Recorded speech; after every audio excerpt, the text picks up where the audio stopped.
먼저 코로나19 감염 예방을 위해서 많은 장기 기증자와 함께하는 시간이 되었으면 했는데 그렇게 하지 못한 점 먼저 양해해 드리고요. 또한 생활 속 거리두기 지침을 준수해 주시기 바랍니다. 그리고 또 더불어서 마스크 착용 꼭꼭 부탁드리도록 하겠습니다. 오늘 일정 다시 한번 말씀드리도록 하겠습니다. 잠시 후 2시 30분부터는 서울 성모병원 장기이식센터 김혜경 팀장님을 모시고 장기 기증과 연명 의료 결정이라는 주제로 강의와 그리고 4시부터는 조규만 바실리오 주교님을 모시고 집전에 의한 미사를 실시할 계획입니다. 그리고 또 한 가지는 저희가 강의 후에 그리고 미사 후에 장기 기증 신청서 안내장을 배부하고 있습니다. 1층에서 배부하고 있으니까요.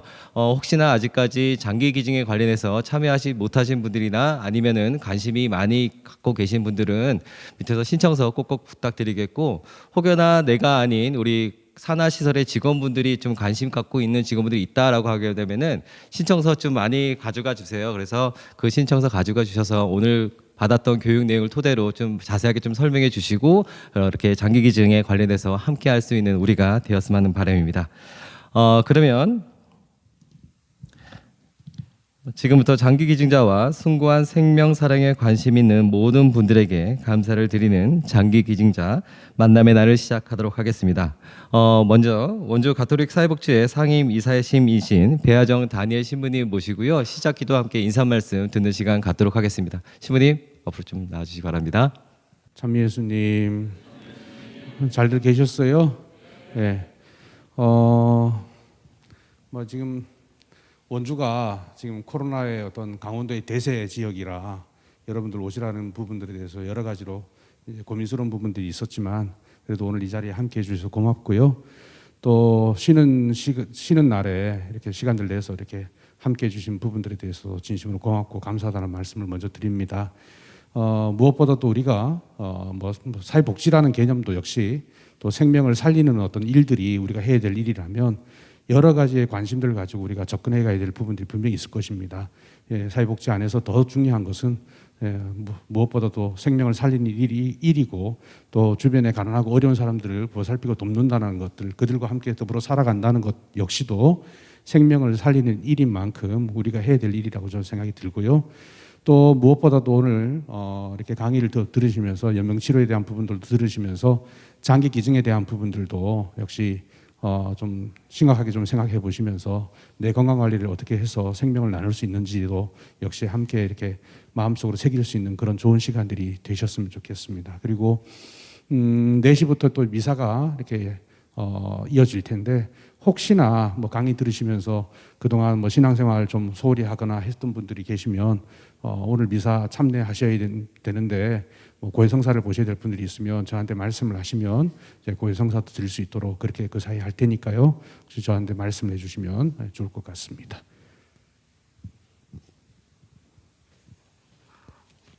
네, 좋은 자리 허락해 주신 신부님 감사드립니다.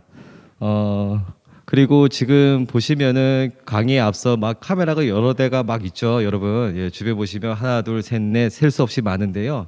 이 영상은 오늘 촬영해서 저 유튜브에 저희가 업로드할 계획입니다. 다 영상 검색할 줄 아시죠? 유튜브 들어가셔서 원주 가톨릭 사회복지회를 검색하시면은 오늘 이 영상이 나올 텐데요. 한 11월 빠르면 4일 이 정도 되면은 이 영상이 유튜브에 업로드될 예정이니까 많은 시청 부탁드리겠고, 아시죠? 구독과 좋아요 함께 함께 해주시면 좋을 것 같습니다. 그러면 첫 번째 순서로 가톨릭 성모병원 장기이식센터 김혜정 장기 이식 운영 팀장님 모시고 장기 기증과 연명 의료 결정이라는 내용으로 강의를 진행하도록 하겠습니다. 큰 박수 부탁드리겠습니다.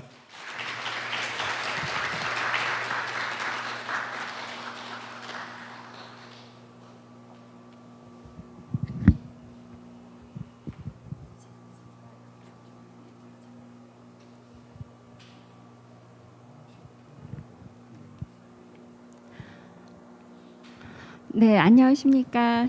다시 한번 인사드리겠습니다. 저는 서울 성모병원 그 고속터미널 옆에 있고요. 잘 아실 텐데요. 서울 성모병원의 장기이식 센터의 팀장으로 근무하고 있는 김혜정 간호사이고요. 제가 이제 장기 이식 일을 하게 된 지는 한 13년 정도 됐습니다. 그래서 저도 이제 많은 일을 하면서 많은 거를 배워가고 또 많은 경험을 통해서 조금 성숙해가는 그런 느낌을 제 스스로 받고 있습니다. 이제 작년에 그 교구청 쪽에서 강의 있을 때 이제 참석을 했었고요. 그때 이제 받은 느낌이 굉장히 열심히 하시는, 그리고 정말 생명을 위해서 너무 노력하시는 그 신부님들의 모습과 그 뭐 여러 담당자 선생님들의 모습에서 제 스스로 감동을 많이 받았고, 작년에 올 때 3시간이나 걸려가지고 다음에는 못하겠다 이렇게 생각했는데 또 마음이 많이 끌리더라고요. 그래서 제가 이제 코로나 때문에 강의를 많이 좀 자제하고 있는 중인데 그래도 이 강의만큼은 꼭 이제 가서 해야 된다라는 생각을 가지고 준비를 하게 됐었습니다. 그래서 이제 강의 준비를 하면서 참석하시는 분이 어떤 분이신지 여쭤봤었고요. 그리고 그 교육의 내용을 어떤 내용으로 하면 좋을까에 대해서 좀 상의를 드렸었는데 이제 그 시설장 분들이시라고 하셔서 제 나름의 생각은 여러 시설들에서 이제 주로 이제 요양원이나 요양병원 뭐 이런 쪽을 생각을 했기 때문에 제가 연명의료 쪽에 설명을 좀 많이 드리는 게 필요하겠다 이렇게 조금 생각을 해서 장기 기증 물론 이제 앞부분에 다루기는 하지만 오늘이 기증자 만남의 날이니까요. 그래서 연명의료 쪽도 조금 작년보다는 좀 보완을 했습니다. 그런데 지금 말씀을 이제 드리면서 생각이 난 것은 오히려 궁금하신 점이 많으실 것 같아서 제한된 시간 안에서 제가 조금 강의를 빨리 끝내고 질문을 좀 받는 게 오히려 낫지 않을까. 제가 병원에서 하는 일이 장기이식 센터를 맡고 있기도 하지만 병원에는 그 연명의료 관련한 윤리위원회가 많이 열립니다. 예를 들면은 나의 아버님이 그 쓰러지셔서 만성 질병도 있으셨고 지금은 더 이상 회복이 불가능한 임종기일 것 같다. 이렇게 생각하시는 가족분들이 꽤 있으시거든요. 그러시면서 그 가족분들의 요청사항은 이제 인공호흡기를 떼달라. 이렇게 요청하시는 분들이 꽤 있으세요. 그런데 병원에서는 환자분 상태를 볼 때는 인공호흡기를 뗄 수 있는 상태가 아니거든요. 바로 그게 이제 환자분이 정말 임종기에 처해 있느냐 아니냐 이거를 판단하는 거하고 관계가 돼 있어서 그러다 보니까 윤리적인 딜레마 그런 것들이 많이 발생을 합니다. 그래서 그 가족분이 직접 윤리위원회에 이거를 심의해달라고 상정을 하시는 케이스도 있고요. 아니면 의료진께서 나와 가족하고의 이런 갈등이 생겼으니 이거를 중재해달라 이러면서 윤리위원회 심의 신청을 하는 경우도 있어요. 그래서 제가 이제 그 윤리위원회 일을 하면서 그런 여러 가지 사례를 경험을 하다 보니까 혹시 이제 그와 비슷한 문제 상황에 처해 계시는 분이 계신다면은 아마 제가 저한테 어떤 질문을 주시면 제가 조금은 도움이 되지 않을까 하는 그런 생각을 하고 있습니다. 그래서 좀 강의를 들으시면서 생각을 정리하셨다가 나중에 질문해 주시면 되겠습니다. 이거 저희 병원 로비인데요. 음악회 하고 있습니다. 잘 보이시지는 않을 텐데 저기 그 투명 엘리베이터 옆에 보면은 고음태인 의사 뇌사 장기 기증 18주기 추모 음악회라고 이제 써 있는 건데요. 음태인 의사가 1993년도에 저희 병원에 인턴을 하고 있을 때였습니다. 근데 그분이 여기 더 가면 평창 스키장에 왔다가 집에 가는 길에 교통사고가 나서 원주 기독병원에 입원을 하셨었어요. 그때 중환자실에 입원하셨을 때 그 원주 기독병원 의료진이 이분이 이제 인턴이다 하는 거를 알고 저희 병원에 연락을 주셔가지고 빨리 의료진들 오셔서 환자 상태를 파악을 하시라. 그리고 그쪽에서 판단하실 때는 뇌사 상태인 것 같다 이렇게 의견을 주셔서 이 부모님하고 의료진들하고 이제 같이 원주기독병원에 오셔가지고 환자를 파악을 하셨고요. 그리고 그때 이제 정말 훌륭한 부모님께서 저희 병원은 그때 뇌사장기 기증이라는 거에 대한 경험이 아직은 없었을 때였거든요. 그럼에도 불구하고 생명을 살리는 데 도움이 된다면 내가 아들의 장기를 기증하겠다 이렇게 결정을 해주셨었어요. 그래서 앰뷸런스가 와서 인공호흡기를 달고 그 서울 병원까지 이송을 해서 중환자실에 다시 입원을 시키고 해서 이분이 우리 서울성모병원에 처음 간 이식을 할 수 있도록 간을 기증하셨고, 물론 이제 신장 이식 이런 것들은 다른 병원의 환자분들이 수혜를 받으셨죠. 그걸로 인해서 이제 서울성모병원은 장기 기증, 뇌사 장기 기증이라는 게 얼마나 고귀한 것인가, 생명을 살리는데 그야말로 우리가 어떤 가톨릭이라는 그런 신앙 안에서 바로 이런 것으로서 일치가 될 수 있지 않을까, 이제 그런 생각을 많이 하셨던 걸로 알고 있습니다. 그래서 지금 앞에 기타를 치고 계시는 분도 간이식 환자분이세요. 굉장히 제가 옆에서 보니까 이식 환자분들 드라마 같으세요. 이식을 받을 때까지 많이 이제 말기 질환으로 고생을 하시지만 이식을 받고 나면 정말 새 생명을 찾아서 드라마처럼 그렇게 사시거든요. 그래서 이분들도 그런 걸 알기 때문에 굉장히 평소에 감사하고 고마운 마음으로 이거를 돌려드려야 되겠다 이런 생각을 가지고 봉사활동을 많이 하십니다. 네, 이게 이제 앞에 무대에 서 계시는 분인데요. 제일 왼쪽에 계신 분은 따님으로부터 간이식을 받으신 피아니스트셨는데요. 이분이 이제 병실에 입원해 계실 때 저기 창밖을 내다보면서 내가 여기서 내가 여기서 살아서 나가서 저 세상을 경험할 수 있을까? 뭐 이런 생각을 많이 하셨다고 이제 저희한테 나중에 말씀을 들려주셨어요. 그리고 이제 여기 그 색소폰 부시는 분은 이분은 아예 본인이 그냥 정신을 차리고 보니까 나는 이식을 받은 환자가 되어 있었다.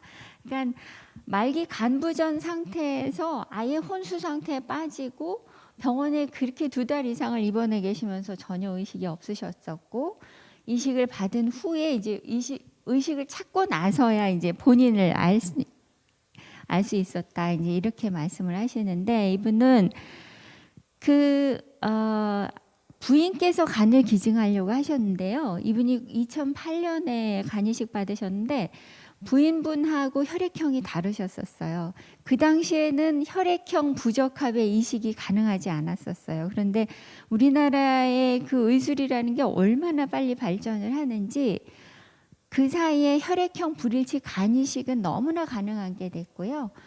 뭐 아예 면역 억제제를 먹지 않아도 되는 뭐 이식도 하고 많은 연구들을 하고 있어요. 이게 이제 주로 면역에 관련되는 연구들인데 그런 면역학적 연구들이 많이 발전을 하고 있기 때문에 지금 같으면 이분이 이런 일은 없었을 것 같은데요. 아무튼 그 당시에는 혈액형이 맞지 않는 부인으로부터 이식을 받을 수가 없었기 때문에 어떤 그 인터넷을 막 서치하다 보니까 서울에 있는 모 대학병원에 입원해 있는 어떤 환자가 본인하고 같은 입장에 있다라는 거를 이 부인께서 찾아내신 거예요.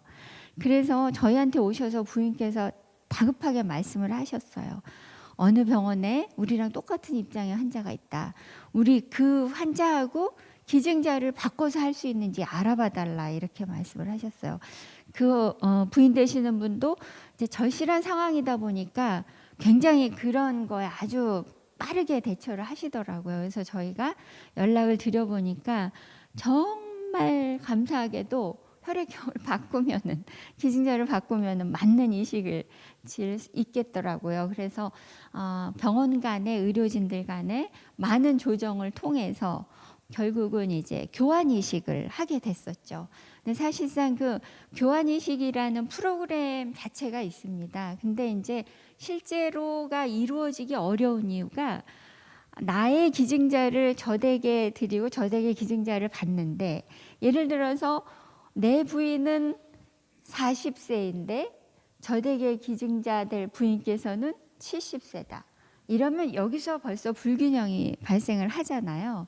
그런 여러 가지 뭐 그것뿐만이 아니라 다른 것들 뭐 기저질환으로 어떤 다른 질환을 가지고 있었다라든지 이런 거 포함해서 그런 불균형이 발생하기 때문에 사실상 교환 이식이 딱히 이루어지기도 쉽지는 않은 요건인데 환자분은 정말 너무 좋게도 그런 조건이 잘 맞으셔가지고 이식을 하셨어요. 그래서 이렇게 건강하게 이제 뭐 취미 생활도 하시고 이렇게 공연도 다니시고 이러면서 잘 생활하고 계십니다. 이제 뒤에 환자분 이제 통기타 치시는 분은 관악산에 가시면 볼 수 있대요. 근데 저는 이제 가보지는 않았지만 이분은 이제 대기업에 다니면서 정말 너무나 늦게까지 야근이 많고 무리를 했는데 어느 날 갑자기 이제 그런 간 부전이 되면서 이식을 받아야 된다고 하는데 기증자로서는 15세 반이 되는 아들밖에는 없었던 상황이셨다고 합니다. 근데 우리나라 장기이식 법에서는 16세, 만 16세가 돼야지만 부모의 동의를 바탕으로 기증을 할 수가 있게 되어 있습니다. 그래서 환자분은 힘들게 몇 개월을 더 견디신 거죠. 그래서 아드님이 16세가 딱 됐을 때 바로 이제 생체 간 기증을 받아서 이식을 해서 굉장히 건강하게 지내시죠.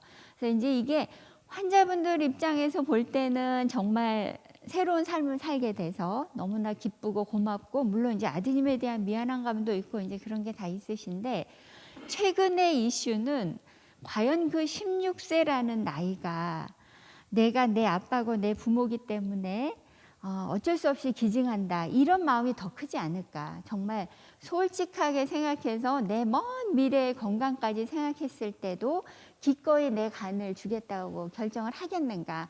이런 면에 있어서 그런 그 미성년 기증에 대해서는 우리가 좀 더 윤리적으로 민감하게 생각을 해야 된다. 이런 얘기들이 지금은 많이 나오고 있는 상황입니다. 그리고 이제 요 옆에 계시는 조금 연세 있으신 분은 해외 원정 이식을 다녀오신 분이세요. 우리 사회가 이제 기증자가 부족해서 해외 원정 이식, 뭐 장기 매매 이런 것들이 상당히 사회적으로 심각한 문제로 대두가 됐었잖아요.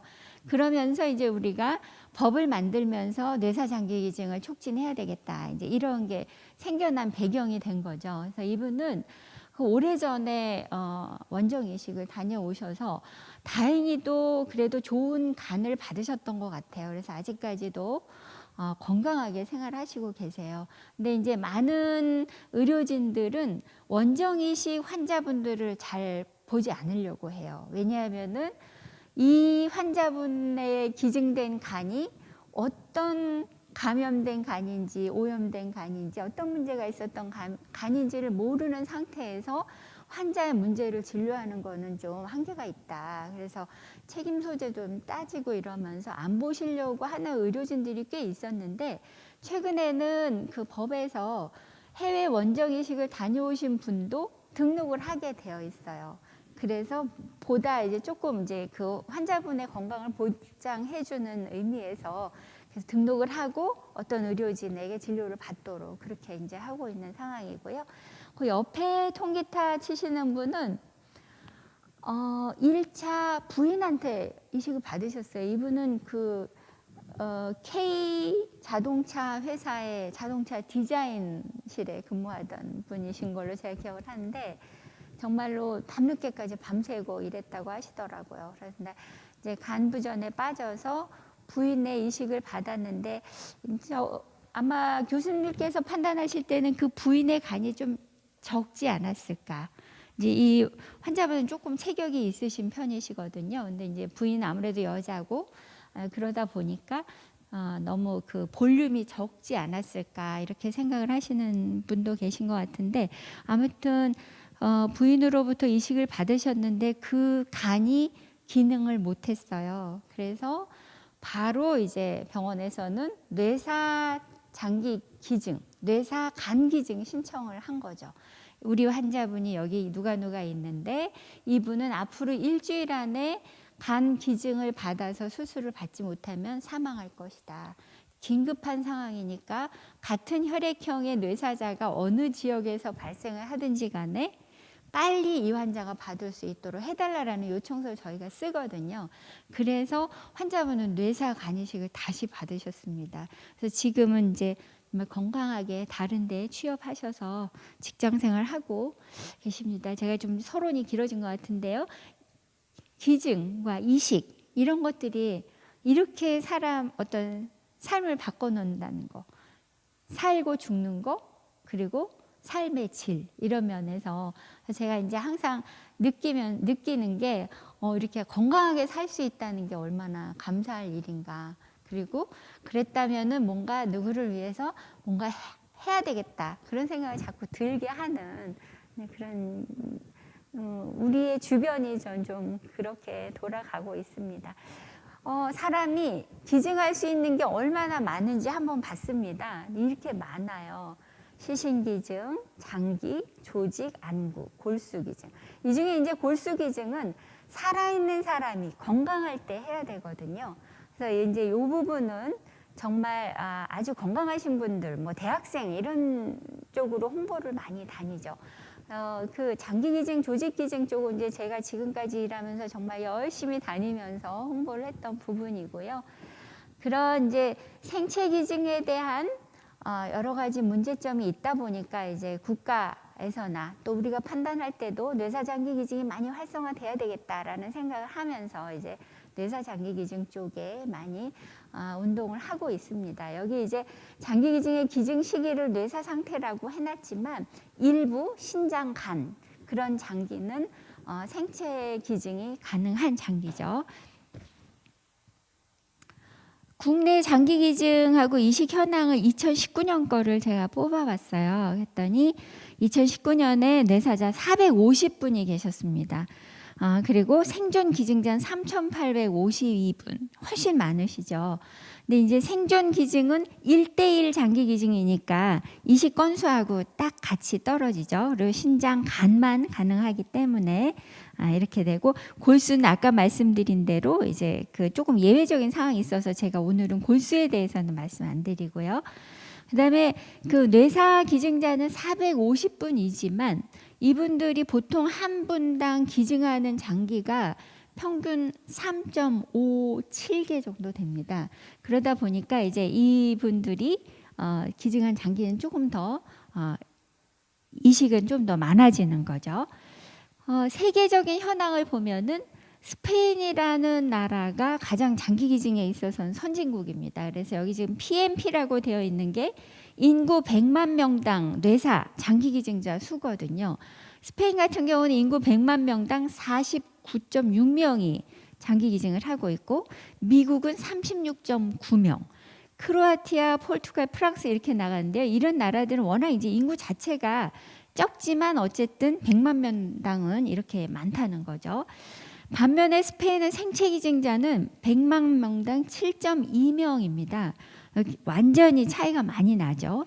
우리나라하고 제가 좀 비교를 해봤습니다. 우리나라는 인구 100만 명당 뇌사 장기 기증자 수가 8.7명. 그 다음에 우리는 생체 기증자 수가 오히려 52명 정도로 굉장히 많아요.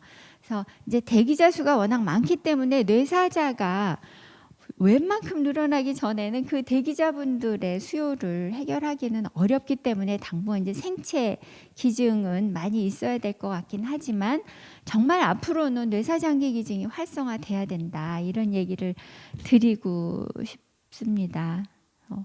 지금 뭐 이렇게 생체 장기 기증이 많은 나라들, 뇌사 장기 기증이 많은 나라들, 이제 미국이 최근 10년간 보면은 굉장히 많이 뇌사자가 촉진이 되어 있고요. 생체 기증자도 미국은 많이 하고 있습니다. 지도로 그림으로 보면 조금 더 차이가 더 느껴지시죠. 이게 2018년에 이식대기자가 3만 명이었거든요. 거기에 비해서 생체 이식이 2,400명, 뇌사 이식 1,500명 이렇게 되니까 결국 이제 시간이 지날수록 계속 대기자 수는 적체가 되고 있어요. 그래서 2020년 5월 말 기준이 이제 최종 통계가 있어서 가져와 봤는데, 그 사이에 한 10,000명이 더 늘었죠. 지금 기증자 4만 1,000명이 되어 있으니까요. 이렇게 이제 대기자 수는 많이 느는데, 대기자 수가 예전에는 사실 이렇게 빠르게 늘진 않았어요. 근데 이제 환자분들도 주변에서 보니까 이식을 받고 사는 모습들이 너무 좋은 거죠. 정말 건강하고. 물론 이제 평생 면역 억제제를 드셔야 되고 이런 분들도 있고 간혹 이식으로 인한 어떤 합병증을 경험하시는 분도 있긴 하지만 어떤 시기를 넘어서서는 정말 그 생활의 질적인 부분에 있어서 너무 다름을 느끼고 의료에 대한 확신을 많이 가지시는 것 같아요. 그래서 요즘에는 거의 뭐 신장 환자 예를 들면 투석을 시작하셨다 그러면 시작과 동시에 대기자 등록을 하시는 그런 경향이 있습니다. 장기 이식은 어느 분들한테 필요할까? 지금 뭐 당뇨, 고혈압 이런 것들이 진행하면 신부전이 되고 급성 간염, 만성 간염, 뭐 B형 간염, C형 간염 주변에 많이 있으시죠. 이제 이분들이 간경화, 간암 이렇게 진행되고 나면은 이제 간부전이 되고 간이식이 필요한 상태가 되시죠.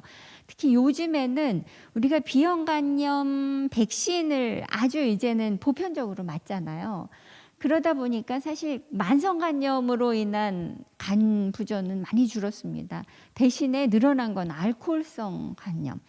알코올성이 진짜 많으세요. 간암하고 알코올성 간염으로 인한 이식이 요새는 가장 많은데 알코올이 글쎄요. 그 어떤 이유인지 모르겠는데 여성분들도 정말 많으시고요. 남성분들도 젊은 분도 많으시고 그래서 이것이 어떤 사회적인 그런 분위기와도 연관이 있나 이제 이런 고민을 할 정도로 알코올성이 굉장히 많습니다.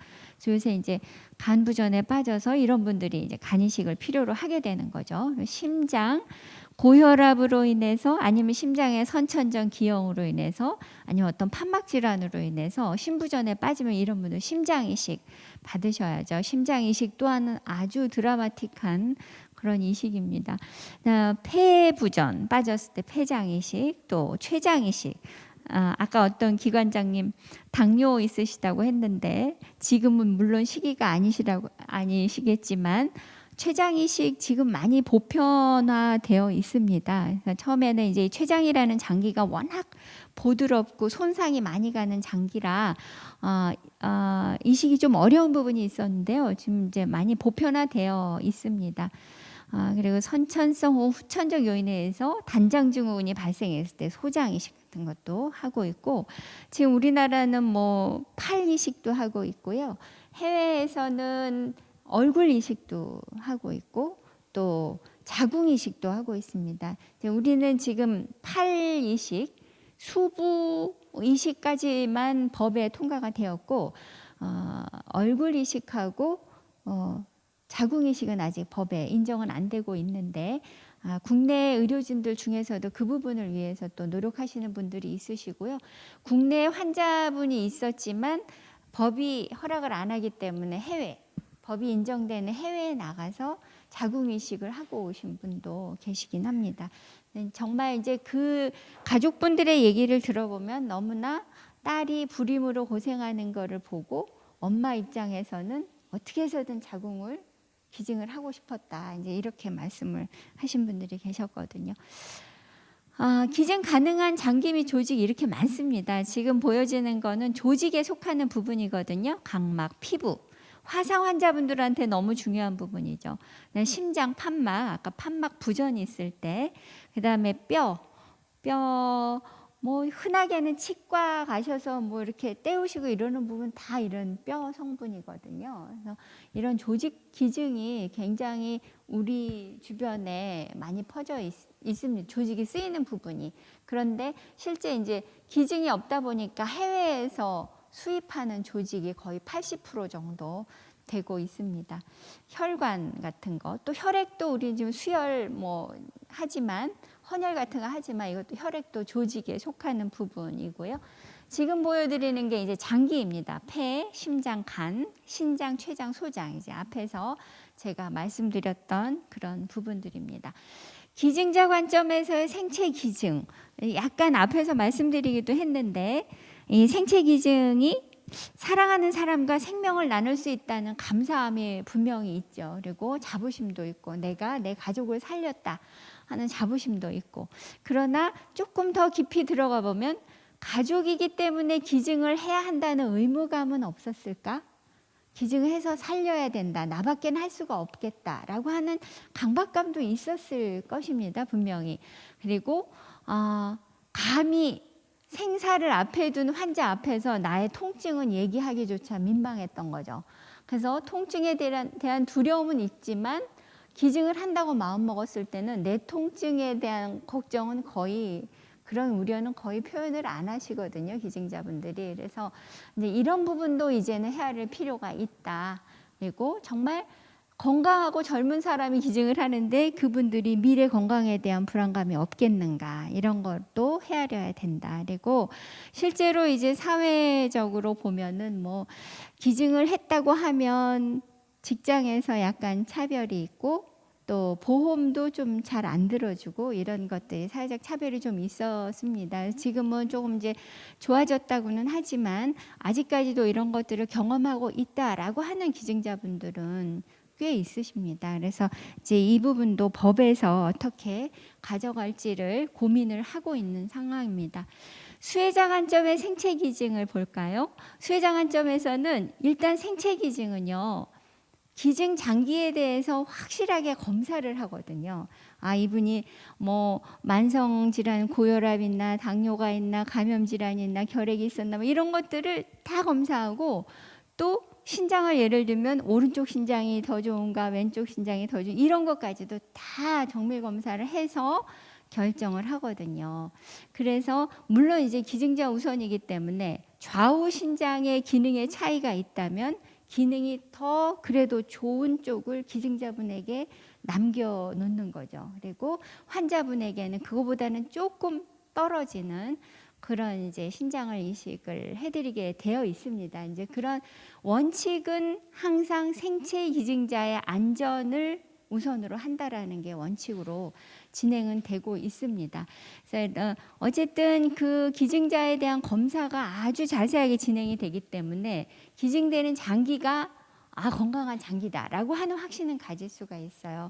근데 이제 뇌사 장기 기증 같은 거는 상대적으로 조금 너무 급하게 진행이 되다 보니까 그 어떤 문제가 있는 거에 끝까지 규명하지 못하는 부분들도 좀 발생은 할 수 있거든요. 물론 그거에 대해서는 차후에라도 계속 기간을 두고 팔로우는 하지만은 좀 그런 부분이 있고, 그거에 비해서 생체 장기에 어떤 장점이 있습니다. 그리고 계획된 장기 기증이 가능하다. 요즘 분들은 이걸 되게 중요하게 생각하는 것 같아요. 그래서 내가 몇 살이 되든 해까지는 투석을 하다가 그때는 이식을 하겠다. 그리고 이식을 하고 그게 뭐 20년, 30년을 쓸 수 있을 만큼 확실한 그런 기증자를 찾아서 하겠다. 이제 이렇게 하고 그 이후에 또 안 되면은 투석을 하고 다시 그 다음에는 뇌사자, 조금 삶에 있어서 나이가 한 6, 70 돼서 좀 여유가 있을 때는 뇌사자를 기다려 보겠다. 이렇게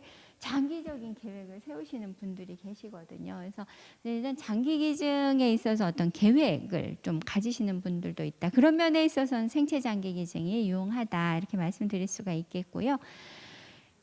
그 연구 결과로 보면은 비교적 이제 조기에 아주 몸이 온몸으로 부작용이나 어떤 기능이 떨어진 상태의 이식보다는 그래도 국한된 장기의 이상이 있을 때 그 장기를 바꿔주는 이식을 받았을 때 더 성공적이더라라는 결과가 있었고요. 또 장기 허혈 시간, 뇌사자의 장기가 만약에 부산대병원에서 있었다. 그러면 거기서 장기를 적출해가지고 서울까지 올 때는 거의 한 5시간은 잡아야 됩니다. 아무리 앰뷸런스가 밟아도. 그러면은 그 오는 시간 동안에 그 장기에는 혈액이 공급이 안 되는 거잖아요. 그래서 그거를 허혈 시간이라고 저희 표현을 하거든요. 물론 이제 그 장기를 고정시키는 액이 있습니다. 그 액은 아주 특수 고정 액이라서 거의 뭐 장기에 손상이 없게 만들어지기는 했죠.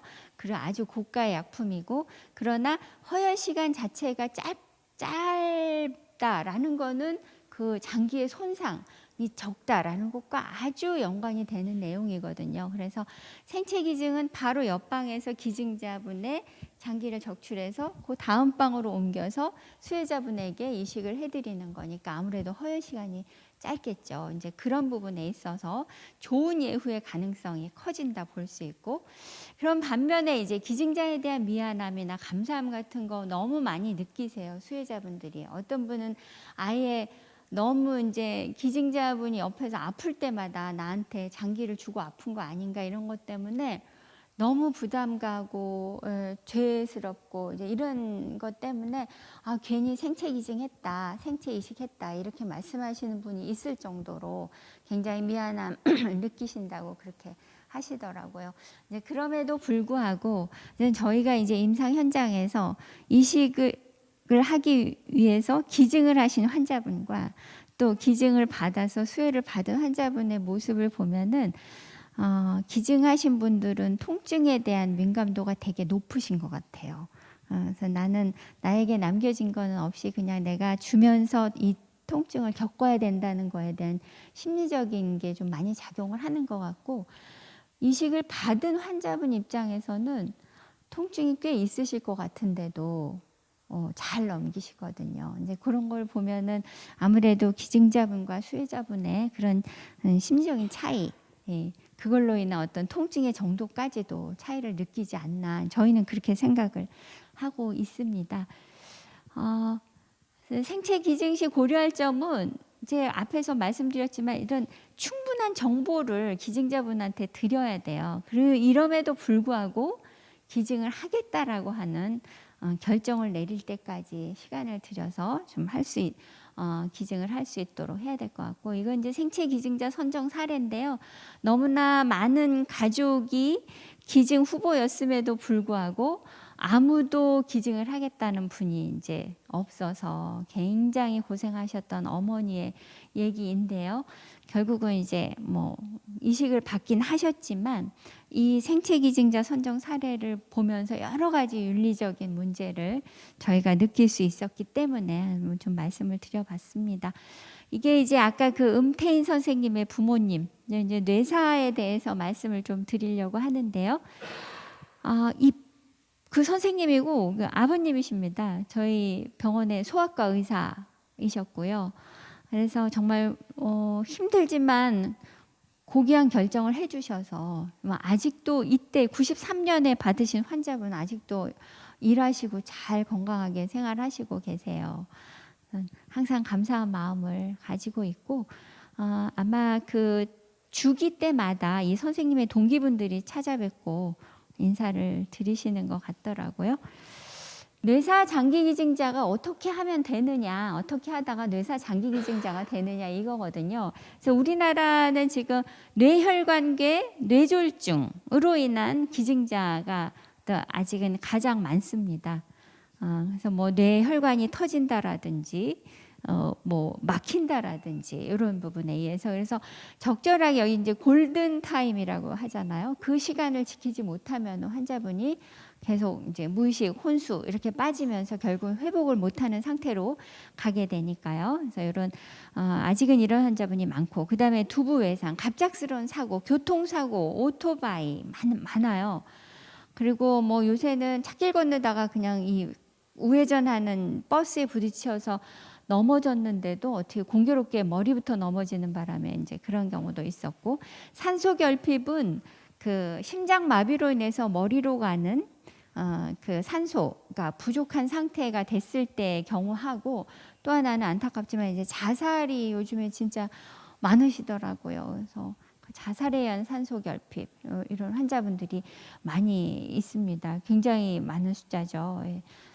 아주 소수의 종양으로 인한 뇌사가 올 수도 있습니다. 기증자분들의 평균 대기 시간을 봤어요. 여기 보면 1세 이하도 있고요. 1세에서 5세도 있고 6세 이렇게 이제 젊으신 분들도 진짜 많고요. 약간의 이제 그 신장 같은 경우는 뇌사 장기를 배분하는 기준에 나이가 젊은 분이 약간의 가산점을 받게 되어 있습니다. 법에. 그렇긴 하지만 어쨌든 그 대기하는 분들은 지금 65세, 60대에 가장 이제 대기자 수가 지금 많이 몰려 있는 상태고, 보시면은 날짜가 이렇게 지금 2000일 넘어가고 있잖아요. 굉장히 오랜 기간을 기다리십니다. 우리나라는 4.8년. 미국은 3.4년, 스페인은 2년 정도의 대기 기간 이렇게 갖고 있고 뇌사자가 이렇게 쭉 증가하다가 지금 요때 줄었거든요. 이때 이게 지금 조금 방향이 틀려졌는데 배우의 장기 기증이 요때였거든요. 2016년. 그래서 아무튼 그 장기 기증이 줄게 된 이유가 굉장히 사회적으로 큰 이슈가 있었어요. 아마 아실지 모르겠는데 경기도의 모 병원에서 장기 기증을 했어요. 아들의 장기 기증을 했는데 그 병원에서 아버님께 아들을 장기 기증 다 끝났으니 모시고 가라 이렇게 해서 아드님을 그 아버님께 그냥 넘겨드렸다는 거예요. 저희는 사실은 그런 부분에 대해서 너무나 반성을 하고 있거든요. 사실 그렇게 하면 안 되는 거였는데 그날따라 그 병원에 어떤 일이 있었던 걸로 저는 알고 있는데 그렇게 하다 보니까 어쩔 수 없이 이제 그런 상황이 됐었나 본데 그럼에도 불구하고 그렇게 했으면 안 되는 거였는데 이제 아버님이 혼자 앰뷸런스에 그 장기 기증을 다 마친 그 100kg가 되는 그 아들을 데리고 장지로 가면서 이제 굉장히 서러우셨던 거죠. 그래서 그게 이제 사회적인 이슈가 됐었고 또 이제 의료진들이 기증된 장기나 치신을 가지고 해부학 실습을 할 때 약간의 그런 흥미 위주의 장난기설인 그런 것들이 인터넷에 올라온 적이 있었어요. 뭐 기념 사진을 찍고 이러면서 그런 것들은 정말로 의료진으로서는 조심해야 되는 행동이거든요. 이제 그런데 그런 거를 아무 생각 없이 이제 하는 거죠. 어떤 분들은. 그러다 보니까 사회적으로 지탄을 정말 많이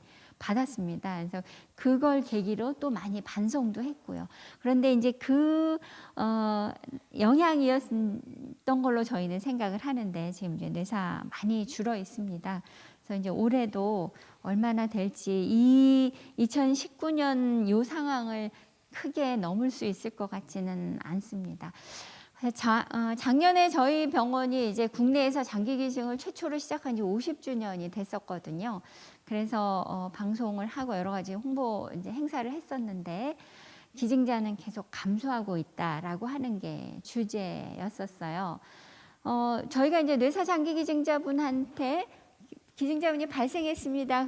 그래서 현장에 가보면은 가족분들이 동의 안 하시는 경우가 거의 50% 가깝습니다. 그래서 한 100명의 뇌사 장기 기증이 가능하신 분이 나타났다면 그분의 42명 정도는 가족분들이 장기 기증 안 하겠다. 나는 내 아들이지만 얘가 평소에 어떻게 생각했는지 모르고 그런 상태에서 내가 장기 기증을 결정할 수 없다. 이렇게 이제 부모님들 말씀하시고 또 우리나라 특히 이제 유교적인 그런 거 돌아가신 분에 대한 경외심이라는 게 있잖아요. 그러다 보니까 어떤 칼을 댄다는 부분에 대해서 굉장히 부정적인 생각을 갖고 계시는 분들이 아직은 많으시죠. 그래서 그러다 보니까 이제 가족 동의가 잘 되기가 어렵습니다. 그래서 제가 이제 이 부분에서 말씀드리고 싶은 것은 뇌사에 빠졌을 때 장기 기증 하겠다라는 의지를 가지고 계신다면 주변의 가족분들한테 그 의지를 명확하게 밝혀놓으시는 게 가장 중요합니다. 그래서 시간을 많이 끌지 않고 가족분들이 어떤 죄책감도 갖지 않고 장기 기증에 동의하실 수 있는 그런 방법이 되겠습니다. 그런데 이제 우리나라는 다른 가족, 집안의 어르신분들도 의견 중요하잖아요. 그러다 보니까 또 거기서 취소가 되고 해서 거의 한 3분의 1 정도 병원에 신고 들어오는 뇌사자분들의 3분의 1 정도만 장기 기증까지 성공을 하게 되더라 하는 그런 경험이 있었습니다. 이제 환자분 강원도 지역에 계시는 분이세요. 그래서 제가 약간 근데 인터뷰해 주셨거든요. 뇌사 장기 기증을 받겠다고 등록을 하신 분이세요. 근데 이제 매일 투석을 받기가 너무나 힘들죠. 너무나 힘드니까 혹시나 맨날 뇌사자분들한테 전화가 오려나 하고 밤이면 전화기에 많이 기울여요. 이렇게 말씀하셨어요. 이러면서도 환자분 되게 내가 이런 생각을 하면 안 되는데 막 이렇게도 말씀하셨거든요. 결국은 어딘가에서 뇌사자가 생겨라 하는 얘기이기 때문에 제가 이렇게 말하면 안 되지만 정말 맨날 기다려요. 이런 말씀. 이게 환자분들의 정말 진심이신 거죠. 그래서 우리나라 2019년에 통계청 통계를 보면은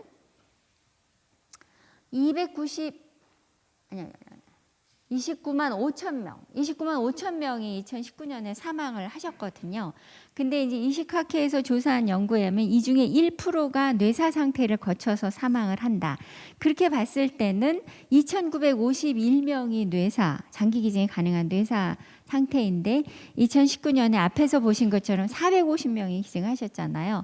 그럼 결국은 100% 할 수 있는데 15%만 뇌사 장기 기증을 하시고 돌아가셨다. 이런 통계를 볼 때 우리가 얼마나 많은 노력을 해서 어떤 인식도 개선하고 의료진들의 어떤 노력도 좀 할 수 있게 하고 이러면서 이거를 100%에 가깝게 갈 수 있느냐, 이게 지금 국가적인 숙제입니다. 뇌사란 지금까지 이제 말씀드렸는데, 뇌사란 뭔가? 여기 지금 그림으로 보시면 이 식물 상태는 여기 위만 깜빡깜빡거리고 있죠. 대뇌 부분만. 근데 이제 뇌사는 여기 밑에 연수에서부터 소뇌, 뭐 뇌간, 대뇌까지 다 이렇게 산소 공급이 안 되면서 이 뇌 전체가 손상된 상태이기 때문에 이 식물인간 상태는 어느 정도 회복을 기대할 수 있습니다. 그런데 이런 경우는 거의 2주에서 3주 안에는 필연적인 사망에 이르게 되는 뇌사 상태거든요. 얼마 전에 돌아가신 이건희 회장님, 이런 식물 상태이셨던 거죠. 그래서 그분이 6년 되셨다고 제가 들었는데 그렇게 오래 사실 수 있습니다. 좀 뇌사 상태는 도저히 그렇지가 않기 때문에 바로 이 사망에 이르기 전 2주 그 안에는 장기 기증을 해야지만 그나마 장기가 이식돼서 기능을 할 수 있는 그런 기간이라 사실은 많이 서두르는 거에 대해서 가족분들이 부담을 많이 느끼십니다. 그래서 미리 이제 이런 뇌사에 대한 개념을 갖고 계신다면 그런 기간을 거치지 않아도 되기 때문에 망설이고 생각하는, 그래서 조금은 빠른 결정을 하실 수 있지 않을까 해서 이제 저희들이 다니면서 이런 말씀을 많이 드리고 있고요. 이렇게 말씀드린 것처럼 식물인간과 뇌사는 많은 차이가 있고 장기 기증의 대상이 식물인간 될 수 없고 뇌사는 장기 기증의 대상이 되겠습니다. 장기 기증 누가 진행하는가? 제일 중요하신 분은 일선의 환자, 뇌사가 추정되는 환자분을 케어하는 주치의가 되겠죠. 환자분의 가족에게 환자분이 지금 뇌사 상태에 가깝습니다. 이런 얘기를 이분이 용기 있게 꺼내 주셔야 되세요. 이분이 그거를 말씀을 못 하시면은 가족분들은 다 우리 환자는 깨어날 수 있겠다라고 하는 헛된 희망을 품고 그대로 사망할 때까지 가시게 되거든요. 그래서 이 주치의 선생님들이 정말 중요하다. 그리고 이 선생님이 뇌사라는 거를 결정을 하시고 보호자분께 알려주시고 저희한테 연락을 주시면 저희가 이제 현장으로 출동을 합니다. 현장에 나가서 여러 가지 이제 법적인 부분, 절차적인 부분, 이런 것들을 다 설명을 드리고 생각하실 수 있는 기간을 드리면서 이제 결정을 하게 됩니다. 우리 수술방 앞이에요. 너무 이제 생산 공장 같은 생각이 드실 수도 있겠지만 이 지금 장기가 기다리는, 통들이 기다리고 있는 이 장기는 빨리 나오는 데를 얼른 앰뷸런스에 싣고 달려서 죽어가는 환자를 살릴 그럴 장비 드립니다. 지금 이제 이 술방 안에는 거의 한 25분의 의료진들이 들어가 있고요.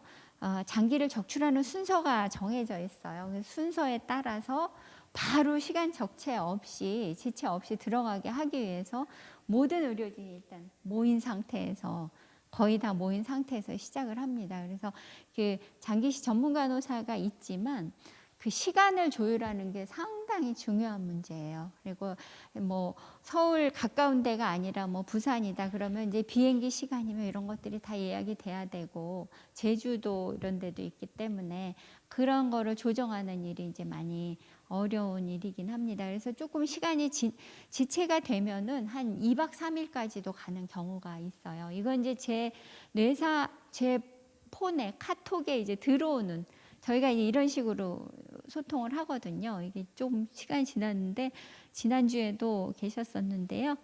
어디 병원에 계십니다. 보호자분 동의되셨습니다.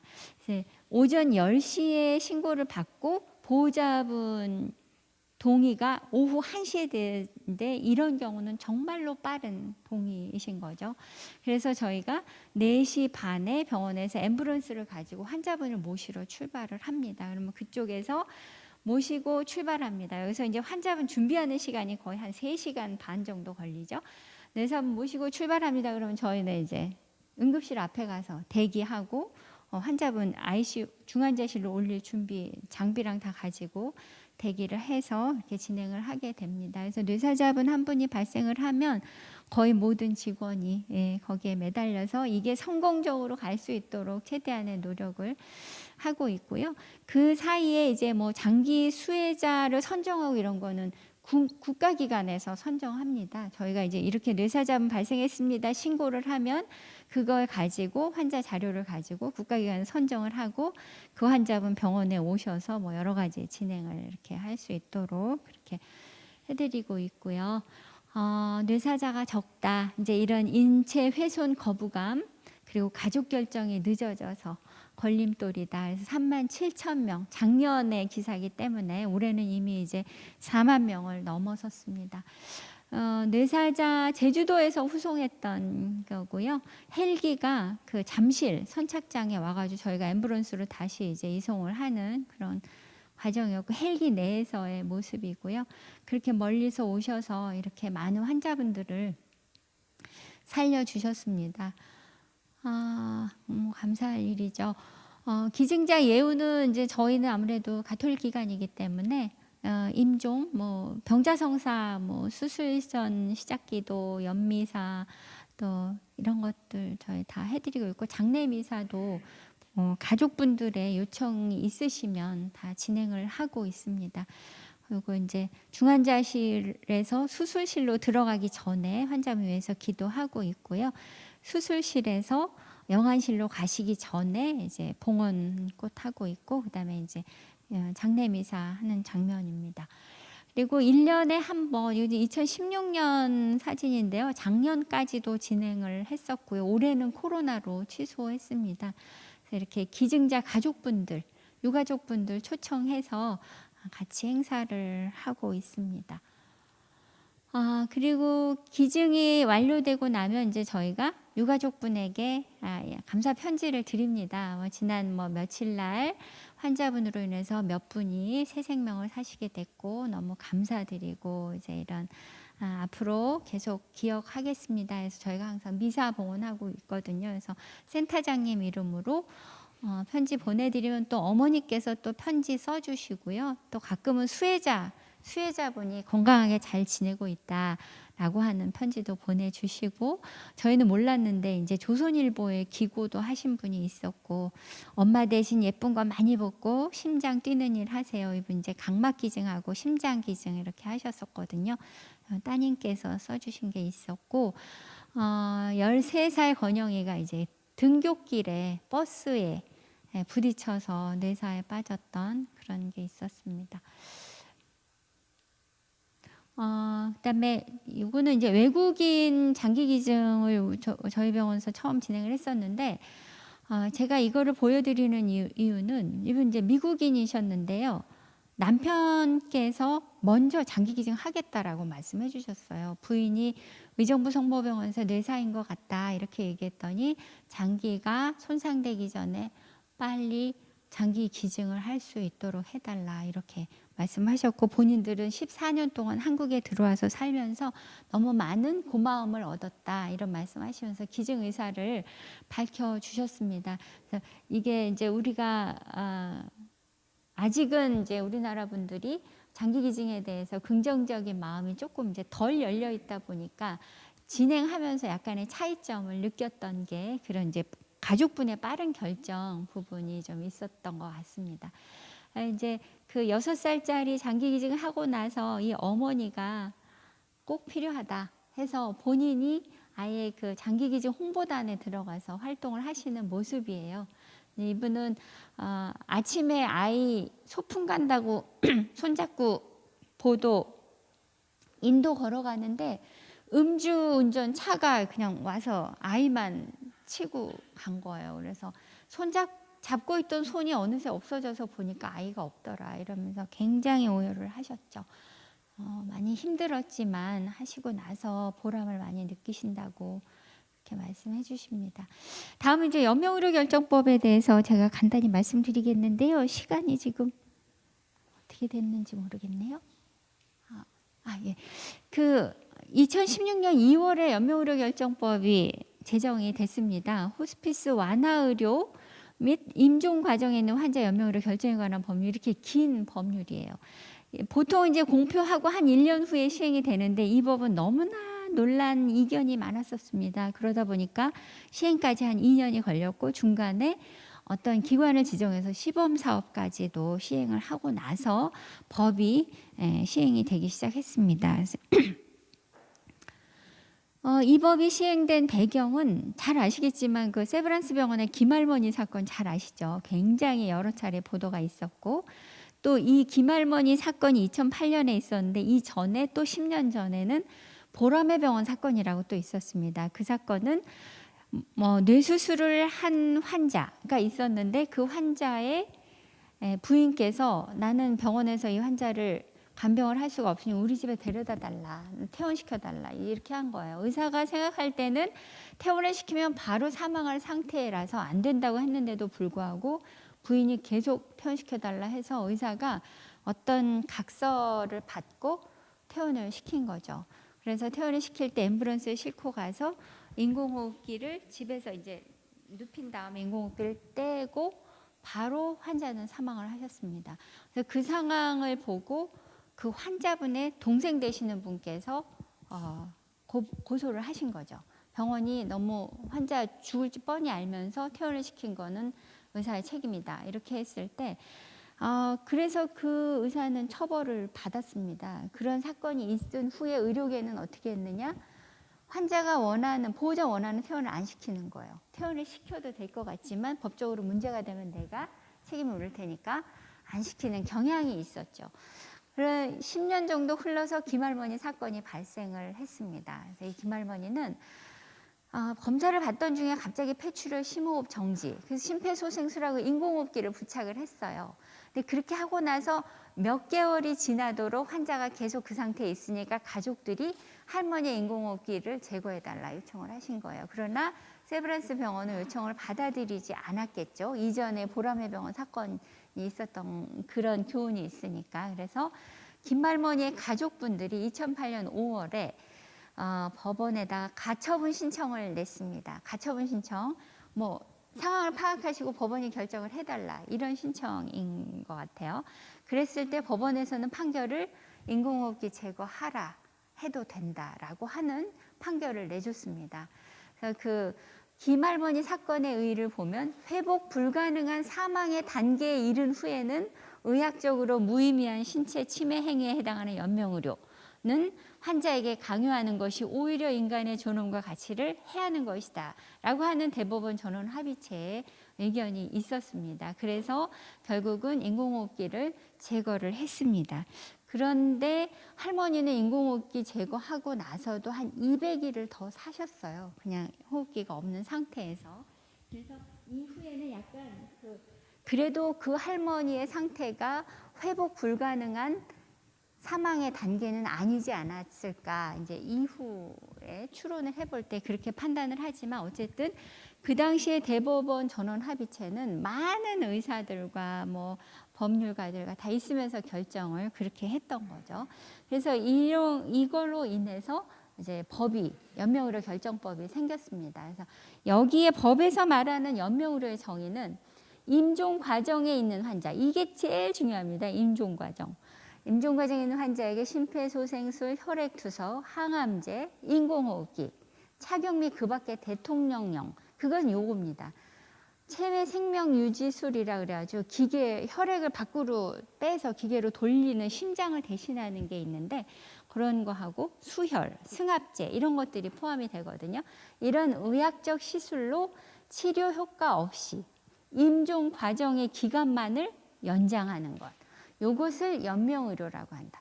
그래서 임종 과정에 있을 때는 이런 거를 하지 않아야 된다.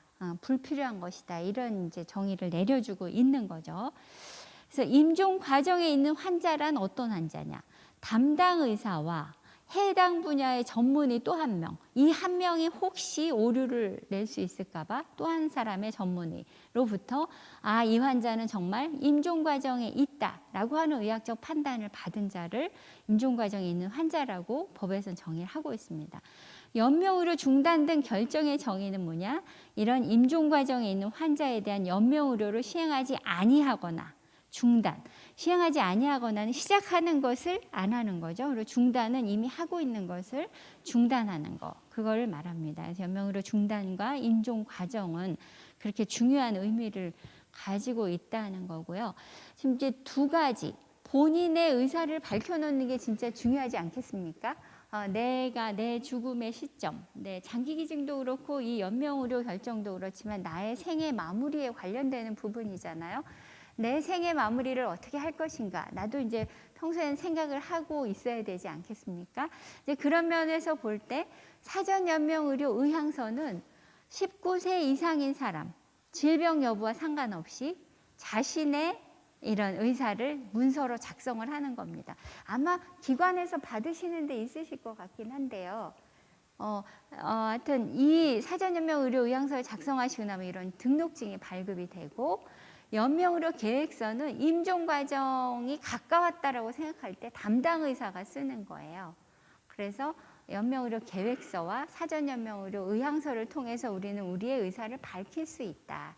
그래서 이런 차이가 좀 있습니다. 이거는 본인이 쓰는 거고요. 건강할 때 질병 여부 상관없이, 그리고 상담사가 설명을 자세히 해주십니다. 이건 사전 유언의 성격이 있고, 활용하는 시점은 내가 혹시 말기나 임종 과정 상태가 됐을 때 이제 이거는 시행이 되는 거죠. 요 연명의료 계획서는 의료기관에서, 특히 윤리위원회가 설치된 의료기관에서만 작성이 가능합니다. 이제 마지막 슬라이드입니다. 이게 이제 그 연명의료 중단 등 결정 이행 절차라고 한다면, 지금 저희가 임상에서 볼 때는 뇌사 상태에 빠졌을 때 가족분들이 뇌사를 연명으로 중단의 단계로 생각을 하신다는 거죠. 물론 이제 뇌사 상태는 더 이상의 회복이 어려운 임종 과정에 있는 상태는 맞습니다. 근데 저희가 강조드리고 싶은 것은 이 상태에서 연명의료를 포기하지 마시고 당분간 한 이틀 정도의 적극적인 장기 기능 유지를 위한 인공호흡기 필수적이거든요. 그런 수혈 이런 걸로 유지를 해주신다면 장기 기증이 가능하실 수 있거든요. 그래서 연명의료 중단 등 결정 이행 되기 전에 인공호흡기 제거하고 투석도 끊고 이렇게 하기 전에 뇌사 상태라면 장기 기증에 대한 생각을 꼭 고려해 주셨으면 하는 생각에서 제가 이 슬라이드를 만들어 봤습니다. 네, 이상입니다. 감사합니다. 제가 조금 일찍 끝나고 질문을 받으려고 했는데 아마 시간이 다 된 것 같은데요. 네, 혹시 저희 병원으로 주셔도 되시고요. 혹시 그 사전 연명 의료 의향서를 받으시는 기관은 없으신가요? 그러면 저는 이제 궁금한 게, 혹시 요양원을 운영하시는 분도 계실 것 같은데, 저희 이제 병원의 요양원에서 중증 질환이 되셔갖고 병원에 환자분들이 오시잖아요. 그러면은 병원에서 급성기 치료를 받고 나서 요양원을 도로 보내드리려고 할 때 요양원에서는 연명의료 계획서를 써서 보내달라 이렇게 말씀을 하시는 데가 간혹 있으시더라고요.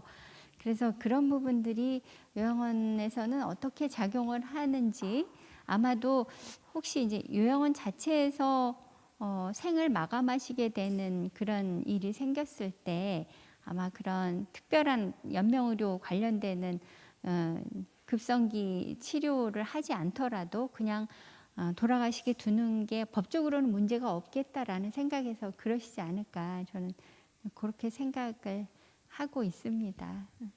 혹시 궁금하신 거 있으시면 네.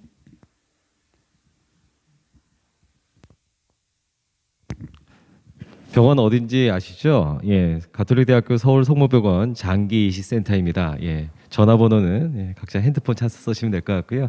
예, 지금까지 좋은 강의 그리고 생명 나눔에 대해서 소중함을 알려주신 우리 김혜정 팀장님께 큰 박수 다시 한번 부탁드리도록 하겠습니다. 네. 그러면 잠시 휴식 시간을 갖고요. 16시 4시부터 여기서 바로 미사를 실시를 하도록 하겠습니다. 잠시 휴식 시간 갖고 한 10분 전에 다시 이 자리에 함께해 주시기 바랍니다. 수고하셨습니다.